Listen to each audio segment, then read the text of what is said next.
Welcome to the 11th International Council of Nursing Nurse Practitioner Advanced Practice Nurse Network Conference. This is the Nurse Practitioner Association of Canada virtual booth.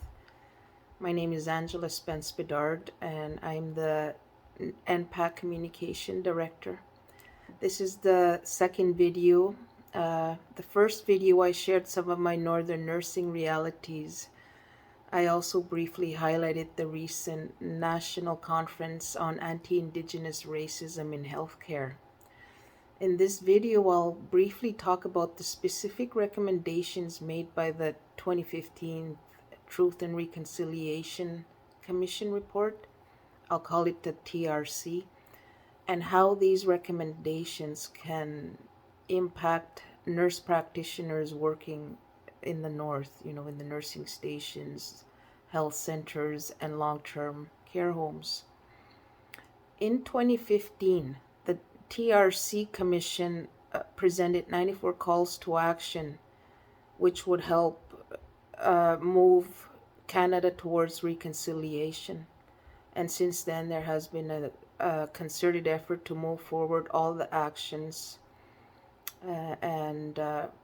for example, in the nursing world, in Manitoba, the College of Registered Nurses of Manitoba sought out Indigenous nurses to participate on the association's operational committees, advocacy, and professional development. As well, RNAO congratulated Roseanne Archibald for her historic election as National Chief of the Assembly of First Nations. National Chief Archibald becomes the first woman to lead the Assembly. Colleges and universities have also promoted a lot of the Indigenous-related material that we have out there across the provinces, and politicians are also addressing the needs of First Nations since the 2015 TRC Commission of Canada calls to action. The TRC Commission of Canada Action number 23 calls for an increase in the number of Aboriginal professionals working in the healthcare field. Although there has been good progress in improving the number and proportion of Aboriginal health professionals, we still need a lot of Indigenous nursing for the communities. And I say that because we are actually nurses that have grown up on reserves and have gone out to get educated. We have a lot of lived experience and a lot of knowledge to share. And that is why we need more of us in the communities. Now, the calls to action underscored an urgent need for full health care rights for Indigenous peoples and the elimination of disparities, anti-racist decolonization of the health sector, and self-determination in the use of and access of traditional knowledge, therapies, and healing practices. Now, some advocacy items that still need to be addressed by Indigenous NP scholars and nurse practitioners include, for example, the creation of Indigenous profession-led regulatory body to represent Northern nurses. Now, this expert panel of nurses will represent Northern nurses who are going through, for example, a complaint and investigation process with their prospective provincial nursing regulatory body. Sometimes situations occur in the North that are ethical dilemmas for the Northern nurse. There are a lot of issues in Northern nursing that need to be addressed, and these are socio-political issues. For example, there's transportation issues, and there are others.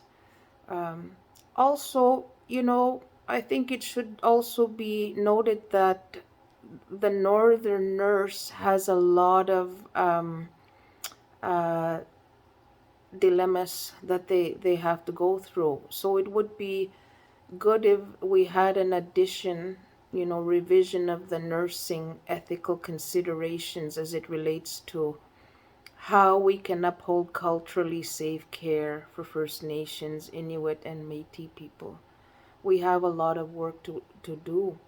And while we're doing our work in this area, we need to keep in mind that the nurses who are residential school survivors, we need to value these northern nurses because they are the ones that are orientating and precepting the new field nurses, and they are also the nurses that face a lot of racism in the health care while they're working.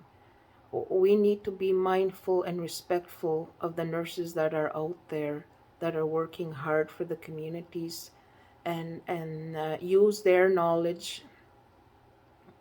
Although much has been done already to improve the health of Indigenous peoples, we still have a way to go, and it's you people out there that can make a difference.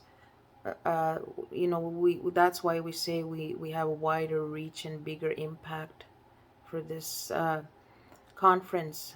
So in order to redress the legacy of residential schools and advance the process of Canadian reconciliation, the TRC Commission had actioned, all those calls to action. And especially number 23, where it says, increase the number of Aboriginal professionals working in the healthcare field.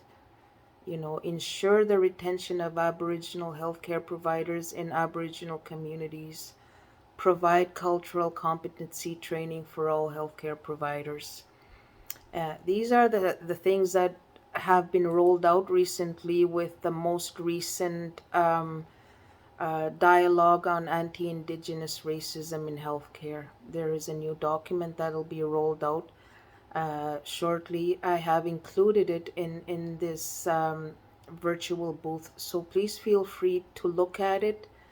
And thank you once again for being here today and sharing your time here and listening in on our videos and our virtual booth material. Thank you so much. God bless you and enjoy your conference. Thank you so much.